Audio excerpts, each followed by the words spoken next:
Welcome to the Made for Agriculture podcast. Today's hosts are Adam Jones and Cameron Horan.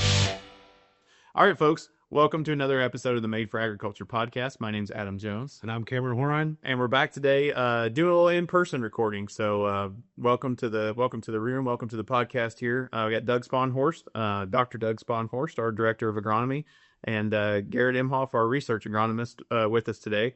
Wanted to take the opportunity, during a March rainstorm, I guess, if you will, to kind of look back on 2024, what we learned from what you guys are out there doing in the agronomy world and the agronomy research world, and kind of how we applied that or how we worked to apply that over the winter here.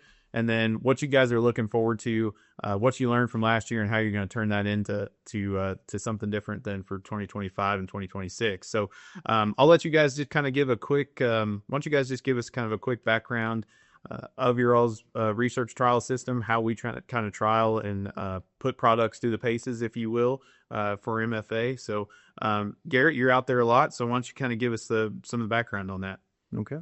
So my name's Garrett Imhoff. Like you said, I'm the research agronomist here at MFA. So generally speaking, we've got two larger sites, one in Boonville and one in Columbia, that we do a lot of the small product research on. Basically bringing in all of the, fertilizer, fungicides, insecticides, biologicals, kind of anything of seed treatments. Yeah. You got a lot of companies hunting you down, trying to get us to sell their product, right? Yeah. And before we just go and blindly do that, we want to see it do something first, right? Yep. So never a shortage of those, probably just a shortage of room to squeeze all those in, I'd imagine. Yeah. So those two sites, we've got 14 acres in Boonville and then 27 out in Columbia, roughly around anywhere between 200 to 300 treatments that we can put on per crop, depending on the location. Yeah. And then we've also got the variety trials around the state. There's going to be 10 soybean and 10 corn this year. It's a little bit of a downsize from last year, but we'll be doing that around the state with our more corn and more soy varieties, and then also our partner brands, including Brevant, DeKalb, NK, and Gotcha. Hasgrow. So, Adam, Garrett talked a little bit about our research trialing, but one of the other things I wanted to mention that we utilize these sites for is some of our sales and agronomy type trainings that we have. Historically, we've got about 250 to 300 employees that come to these locations each year, where we host, 10 to 11 stops where we talk about pertinent agronomic issues, solutions to help growers solve those problems, and bring some product awareness to the team on a lot of newer type products. Yeah, absolutely. No, I've attended myself, maybe presented once or twice in the past. Those are great events. we did last year. I did last year with Garrett. Cameron's done both of those things in the past as well. It's a great event. It's during the growing season, allows everybody to kind of get out in the field and really get the touchy-feely aspects of agronomy, rather than the wintertime blues aspect of agronomy, right? It does. It really gets you out there and allows you to kind of see some of those products firsthand.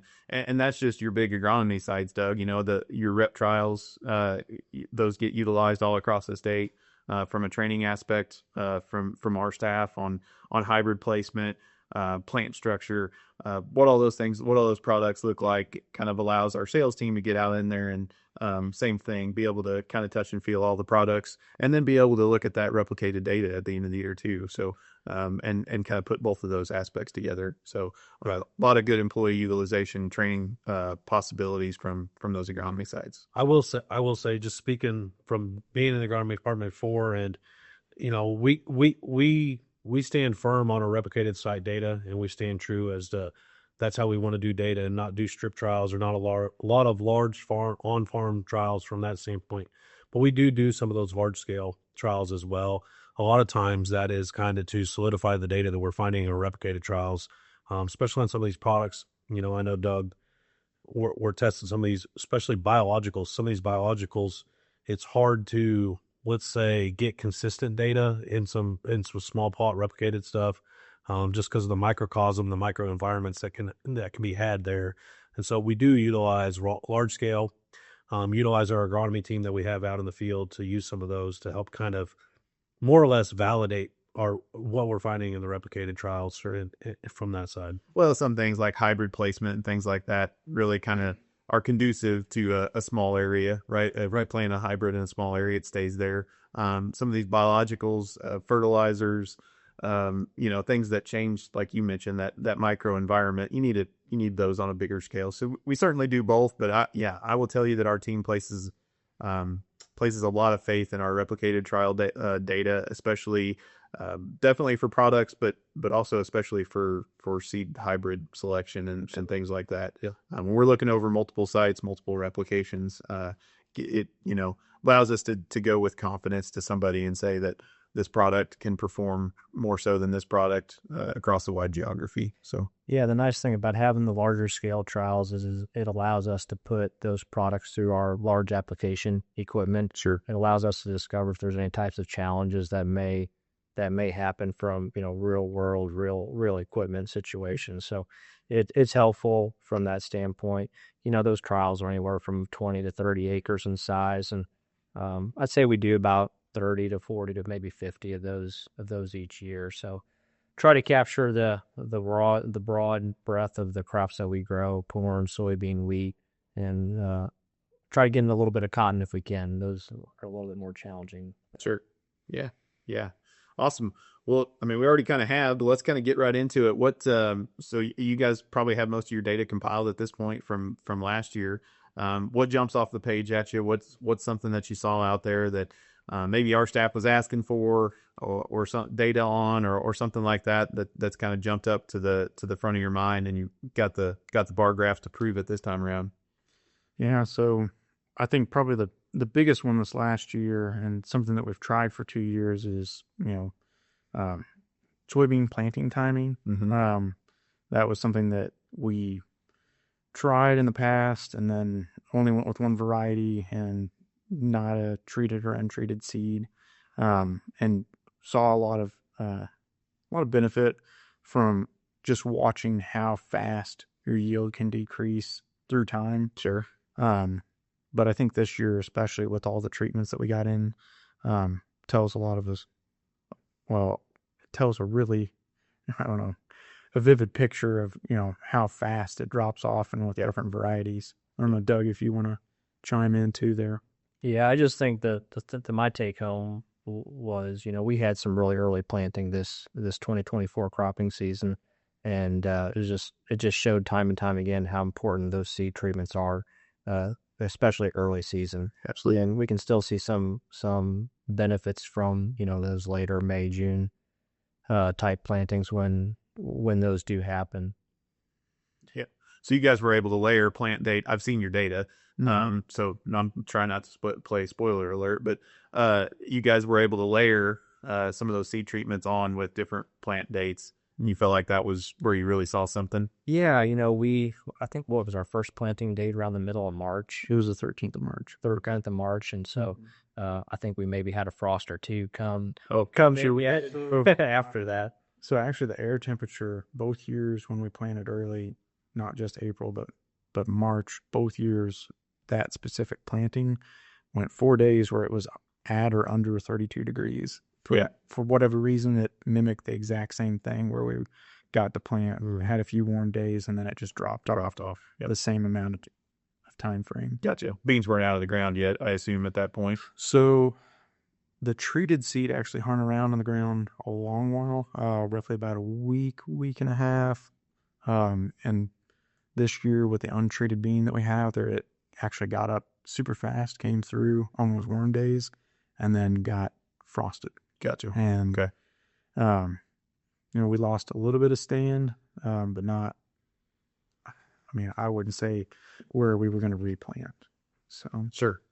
Still had a viable stand. Mm-hmm. So what did you guys see? What was the ideal plant date? Basically before May 23rd. Okay. That was the kind of cutoff.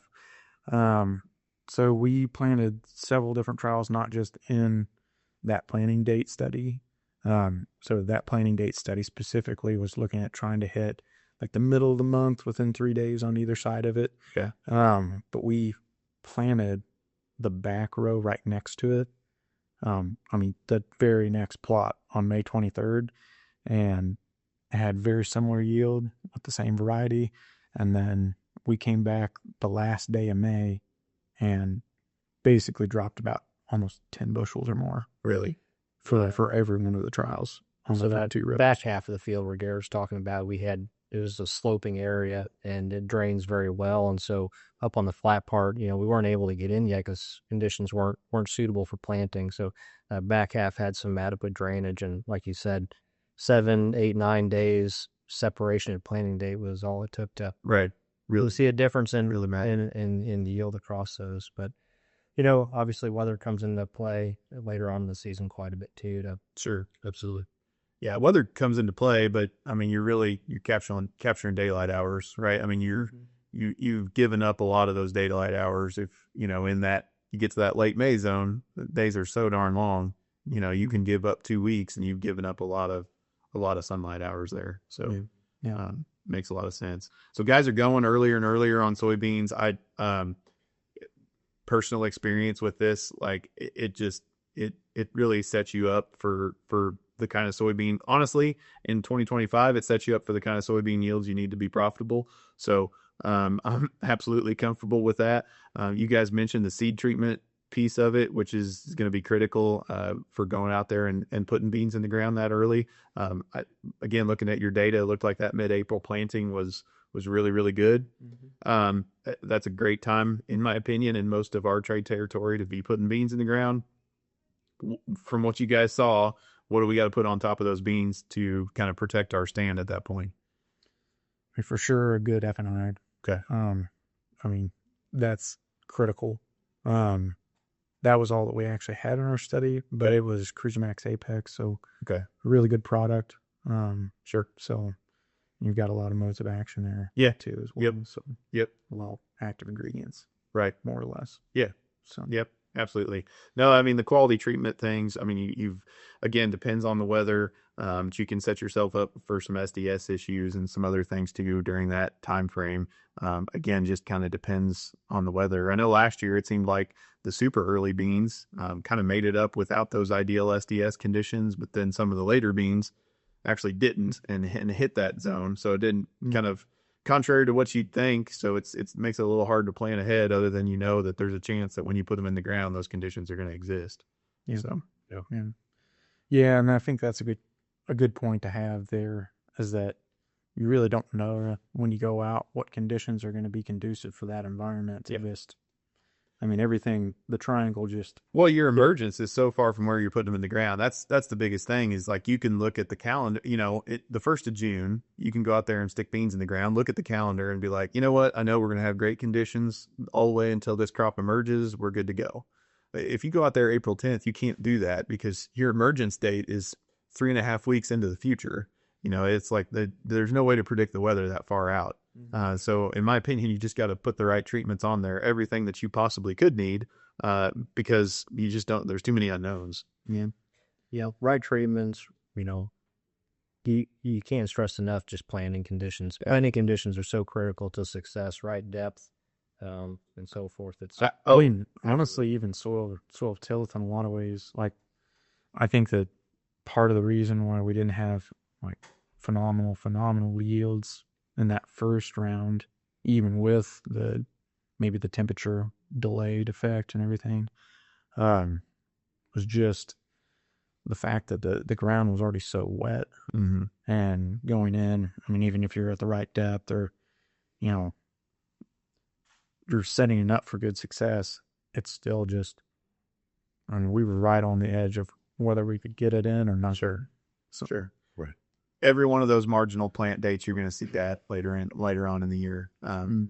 Doug's exactly right. You've got to be, I really don't care what the date on the calendar is. The field conditions are right. You got to go. And that's the number one thing. It's things you can't take back. So, yeah. The other thing I would say is, and again, this is a wild card that you have to play, is, we talk a lot about planting population. In my mind, in reality, yield's not based on planting population; it's based on harvest population. Sure, what harvest population is, and so when you're planting stuff out there that early, even if you are doing a premium seed treatment, you are taking a gamble on what percentage of that population is not going to germ, what's not going to last. It's the same thing even when we think about double crop beans or late planted beans. If there's not enough moisture, how much is that's coming? And so we do have to play chess in reality and make a determination of where we're going to set our planting population so we have our ideal harvest population. And I don't think we've done any studies internally on planting pop versus date, but we have done some planting population studies, and we've seen planting population studies that really the ideal planting pop is anywhere from that 120 to 140,000 seeds per acre is where we need to be now. I don't think we have harvest population data on that, but that's where we generally need to be started. So. And there's some guys trying to stretch and play with planting population. I think you just have to be like just to what you just said there. You've got to be careful with that, right? Because I've seen data go both ways, and a lot of that's determined by weather conditions, what the weather dictates that plant structure to be, right? I mean, if you can guarantee a certain number of GDUs to flowering and all those kind of things, and exactly when all that's going to fall into place, then we could probably dial in that planting population better. But some of those unknowns, you got to pad the system, in my opinion, a little bit. And so I guess you call me old fashioned, call me whatever you want, but I still prefer the higher planting population. I agree. So yeah, do it right the first time. But I just would mention your soil type. Absolutely Difference. It does. I was actually talking to a grower last week or a week before it was, and he was messing with planting population on his farm, and he was down in the Missouri River bottoms, and he was telling me how low he was going, and boy, I was getting a little bit nervous, but it just matters where you're at. Absolutely. And I would believe it, right? If you have a perfect seed bed, Missouri River bottom type conditions, you can probably go pretty low, but how much of North Missouri is that, right? And yeah, I mean it's not much. Spoiler alert there too, right? So yeah, I mean, and how many times are you going to get just those absolutely perfect conditions? More times than not in that type of soil, less times than not in more of our upland type soils. So I think the easiest guarantee for going for above APH yields is probably padding that planting population just a little bit. I think the only other thing to think about too with like, your own farm. Absolutely.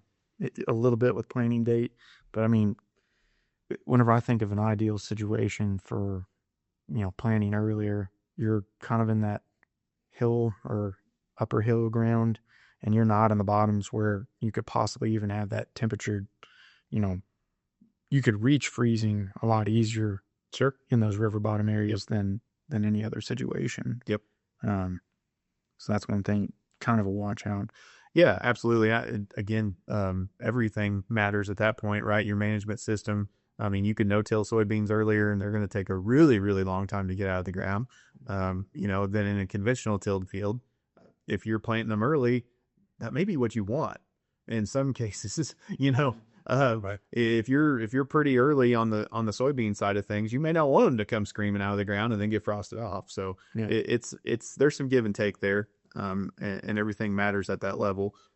But I think what we're talking about is just mitigating for the risks, right? Yeah. And a lot of times the risks can be certainly worth the reward when you get it pulled off, get those beans out there, get them flowering really, really, really, really well before the summer solstice, and kind of set you up for some really nice soybean yields. So transition is just a little bit. I know you guys have played a little bit in the drone space, and kind of had some thoughts and some comments and some lessons learned from that. Can't drive up and down the roads anymore in the state during the summer without seeing a drone out over a field doing something. So tell me what you guys learned.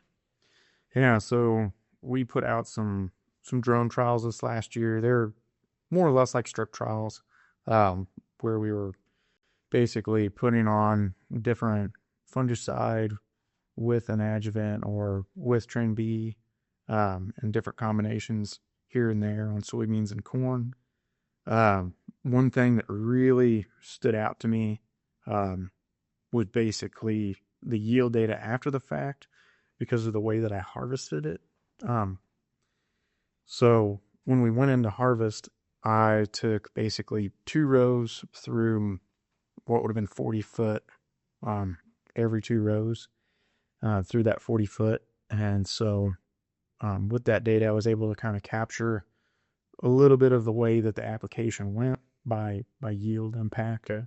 So you were able to basically do center of your drone pass, edge of your drone pass, trying to look at coverage, basically. Okay. Okay. Yeah. So with that, I went back and I plotted all the data, every single one of them left to right, and found out that as I went from treatment to treatment to treatment, there really wasn't a whole lot of difference until I got to this very last one. I was like, what's the deal? All right. I ran a statistical analysis, and basically there's 2 outliers in that single plot. And the only thing that I could come up with was the fact that the drone pattern itself was not exactly set up to run straight across and straight back, and that the drone was compensating in a way where there was basically more coverage on one half the plot than the other. Okay. And so, with that, it was really convincing that, you can make a bad drone application and really not know it because of the fact that the map's set up the way that it is. And that you're not, you can manipulate the way the map looks, but whenever you get down to those point rows, and you're really trying to, focus in on getting a good application, good coverage, you could still have it go wrong, just based on the area that you're in. Gotcha. So, I think there's more to drone application than we really have yet to figure out. Mm-hmm. One of those watch outs would be coming in this next year. Figured out that DJI is actually, they've come out with a way for us to go back and look at as applied maps from drones. I guess any flight that's applying anything after October 31st will now come with that option. Okay. So it'll be interesting to see kind of how that captures, and if, we can pick it up in yield again. Right. But that's one thing that we learned specifically with our drone, Right. that was interesting. Yeah. Yep. And they've come a long way in being able to manipulate some of those things. Like I said, launching as applied data and those kind of things. It's coming. It's just, when, it's not as easy as just draw a pencil around the edge of it and send it out there to do its thing. It's not always going to do it right. So. Yeah. And I think that some of that also will show kind of the difference between a really good applicator and somebody who's just going out to kind of do the job more or less. So, which will take, it just takes good applicators. That's sure really all it is. Yeah. That's what we hope we can get out of everybody that we're at, right. Come to the farm. So, yeah. Yep. Absolutely. What other trials did you guys see interesting stuff from last year? So I'd say the one that probably stuck out to me was, thankfully to Bayer, they allowed us to use some of their Precision corn, and we were able to get several trials out with that, really wanting to understand, when we have short corn in the future, how is that going to impact or affect our nutrient management program or our weed control program or our fungicide program. And so Garrett was able to get that established. We had some very similar type maturity groups between the Precision and our grower standard more corn hybrid. I think looking back at some of the data and the information it still showed us that we still need really good weed control. We still need our pre-emergent residual programs and perhaps a post-emergent application, early post application there too. Fertility, we still need fertilizer, right? We're removing a lot of phosphorus, potassium from the soil.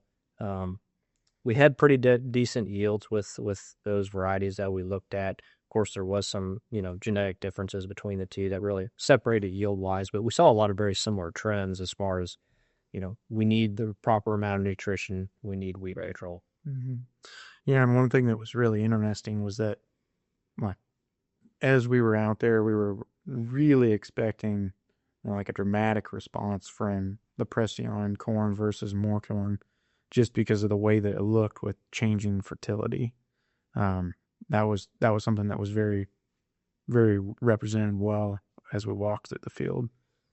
Just like the amount of yellowing of the leaves, and I mean honestly, just we dropped so many leaves at that zero fertility from the base of the plant on the Precision corn. Gotcha. So you felt like it responded to nitrogen deficiency differently than, gotcha, visibly. Yeah, visibly. Okay. Yeah, visibly so, definitely. Gotcha. I felt like whenever we really, pinpointed it down to the variety by fertility aspect, there wasn't anything to tease out in the data, but man, it was dramatic whenever we were looking. When you were looking at it, it was dramatic. Mm-hmm. On the weed control side of things, Doug, I mean, did it take it? I mean, I don't know how much you documented, or I know you looked at some weed control treatments. I mean, was canopy closure different? I mean, did that affect what you saw from kind of a post-emergent weed control standpoint? Yeah, I mean, from what I remember, looking back at the trials, up until probably V6, V7, the short corn variety and the standard, or industry standard tall corn, they were very similar. It wasn't until, it was probably 7-8 feet tall where you started to see the short corn really just kind of pause growth vegetatively, and our normal standard corn hybrid continuing to grow, produce leaves and lengthen. So, I think that's why I think we saw the things that we did as far as very similar weed control responses between the two systems.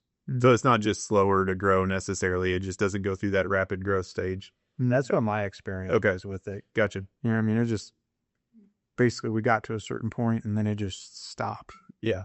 And there was nothing else going on. Gotcha. Other than just leafing out a little more. Reproduction. Yeah. But canopy closure had already happened at that point. Yeah. Mm-hmm. Yeah. Cool.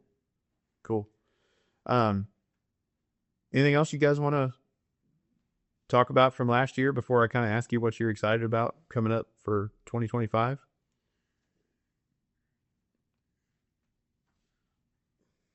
Okay. It's a one-time, one trial, one location, but I tried 2 different timings of nitrogen on soybeans. Okay. And, the thought behind it was that,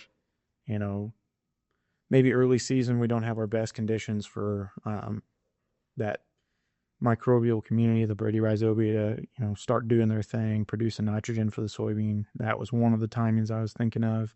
And then the secondary one was basically putting on nitrogen around R2 to kind of cover the back end of the reproductive period as we're starting to really, really produce or grow that seed. And a lot of the nodules aren't being fed anymore, and also they slough off pretty quickly. So we're really just pulling from the plant itself, either that or what's right around the roots themselves. Sure. So we did see some responses. Basically, we had a rate response for both the early timing and the late timing. It tended to it plateaued at 20 and 30 pounds. So not a lot of rate made a difference, but yeah, not a lot. And that was one thing, especially up front. I didn't want to go too heavily with nitrogen because you still want to bank on the fact that you're going to get that Bradyrhizobia to not or actually form an infection and start producing for the plant, because nobody wants to pay for that much nitrogen. Right. And so I didn't want to run too far with it. And then on the back end, I went 30, 40, and 50 pounds. That was honestly really cool to see that it still had a rate response.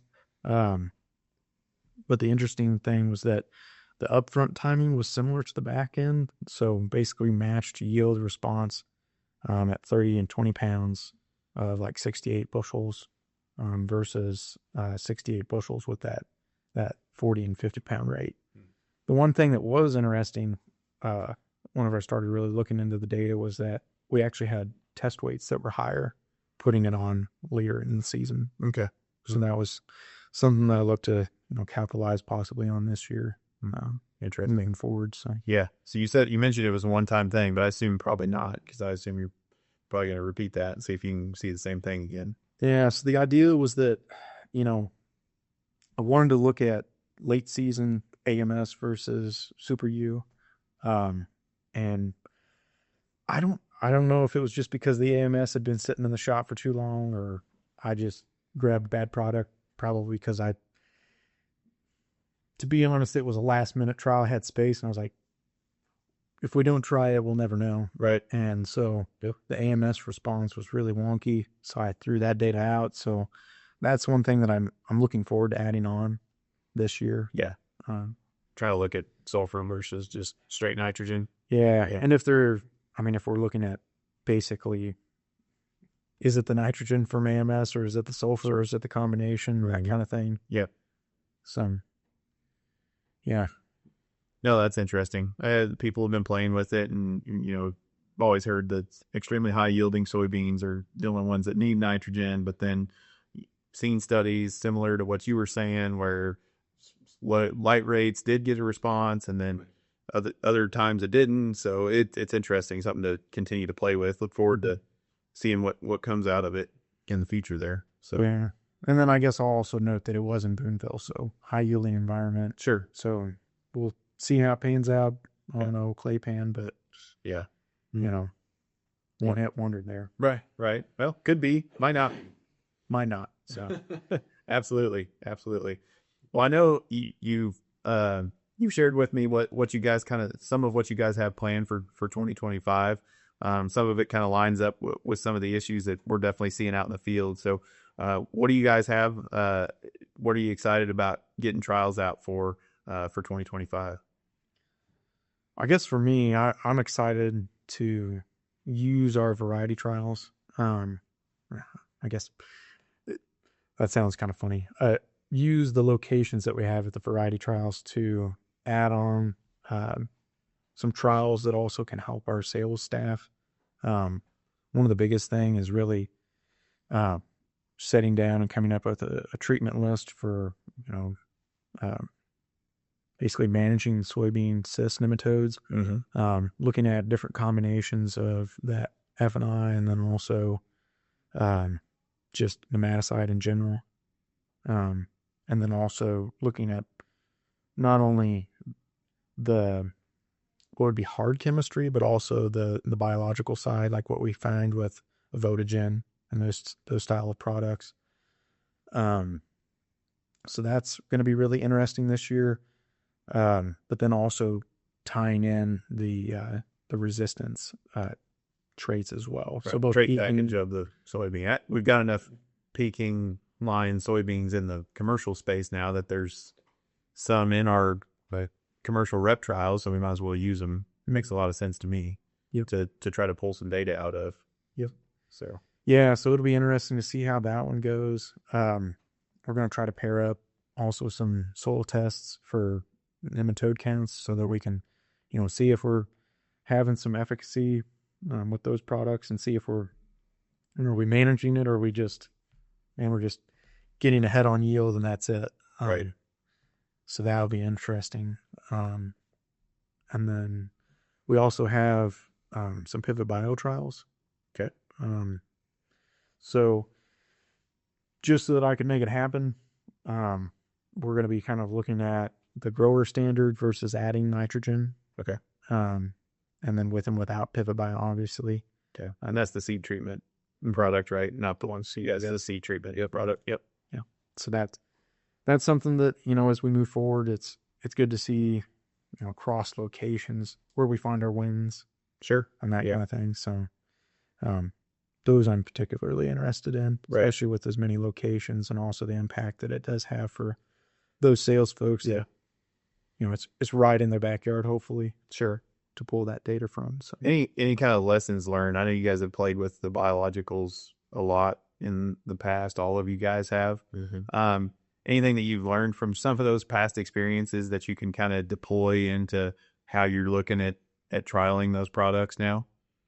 Yeah, I think, before working in MFA, I haven't had a whole lot of experience doing nitrogen trials, and I've learned a lot about nitrogen in the past several years. I think one of the big things is understanding your soils, what their capabilities are for soil, for mineralizing organic matter into available nitrogen. There's some places where you can manage nitrogen a lot differently than others. And so that was just a huge eye opener for me. Sometimes those places are only 10 yards apart. Yeah. Yeah. We run into some variability even across our location where it's, Garrett mentioned it's 10, 15, 20 acres in size. A lot of variability there that we've got to try to control and manage for. Sure. But from the biological standpoint, we still struggled really to find, where it consistently wins year over year over year. Yeah. One of the things I've learned from it is I think of it more like an insurance policy, right? You get into a year where you've got a lot of loss potential. I think those are the years where it may really show some value in it. Sure. Yeah, there's a lot of variability out there. It's not a prescriptive thing like a seed treatment or, the millions of weed control products. That's just not what it is. There's just so much variability on the landscape and trying to pick and place those products. They're getting better. We're getting better than we were, I think, initially, where it was just like, oh yeah, put this on there and you get this. And I've not heard as much of that, I know, from the product placement side of things in the last year or two. So that's refreshing to me because I know that that's false. Like we have to be able to place it in some degree, Yeah, and I think too, when we start thinking about where you might be farming at, we think about areas where they got some sensitive watersheds. Putting a biological product might be, a good choice for you in that environment. So just being mindful where you're at. For sure. I think one of the hardest challenges for us is, it's not necessarily the hardest challenges. I think what we're getting better at is there's I don't know, I've seen a list. There's probably 400 biological companies out there that have a biological product, and they come to us. They want us to either test the product or sell the product, and like we said, we stand behind the trialing that we do. We try to bring products that we know are going to help the producer from that.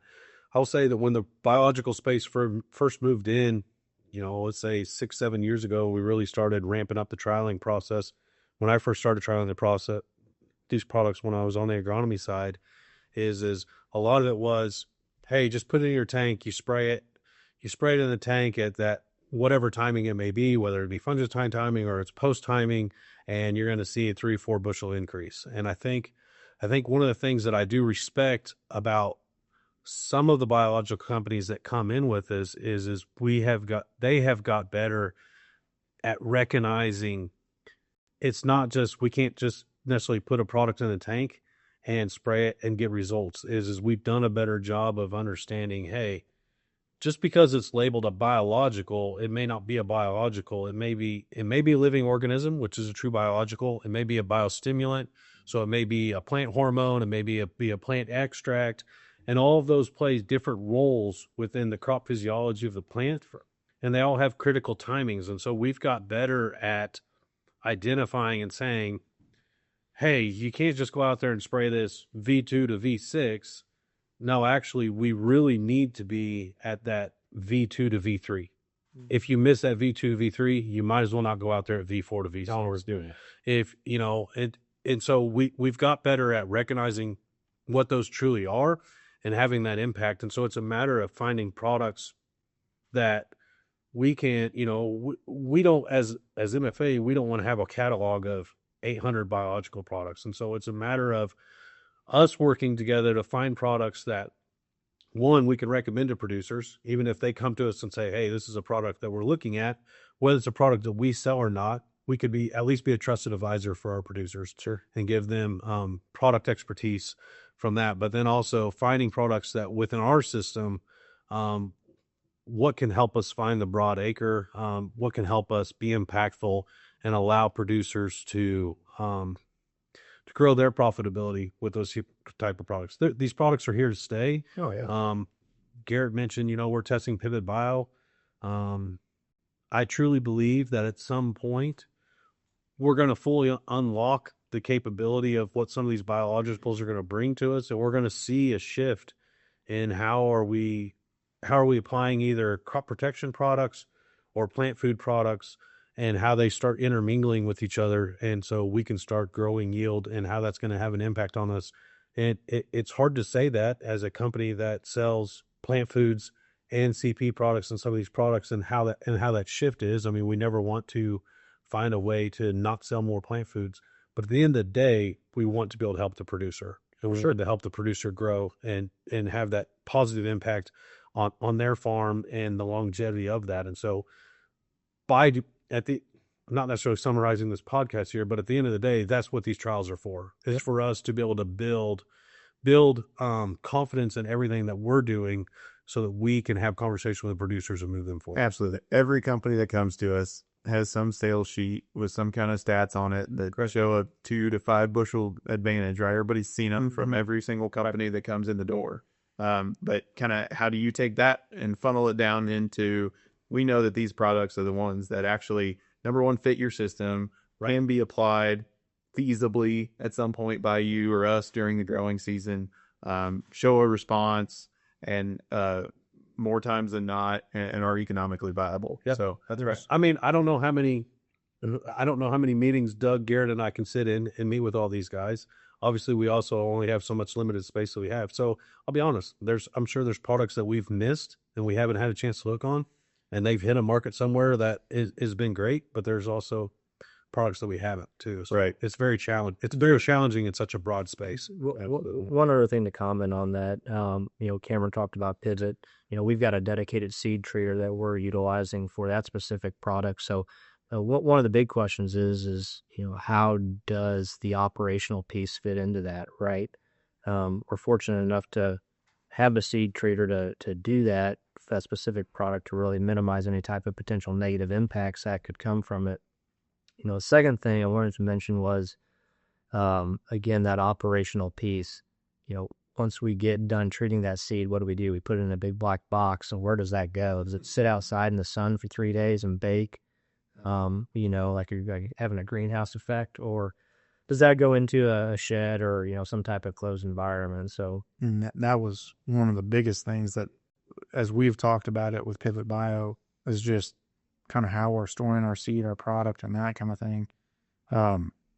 And honestly, that's most of the battle with any biological, is just how you store it. It's not just Pivot Bio, that's all of them. Yeah, I mean, we had one that last year, it was a biological in furrow that, I mean, I'm not even naming any names, but man, I had to take it, make a tea with it, take my strained tea and inject my little bit into a jug, and then after that I had like a 72-hour window. We're going or not applied. Yeah. So I think that's probably the hardest thing, is that even if a product like that works and maybe even works well, man, it's really hard to say that somebody's not going to have a time where it's going to start to rain, and say it rains that 3 days. What do you do with all that? Sure. Especially if you mixed everything. Yeah.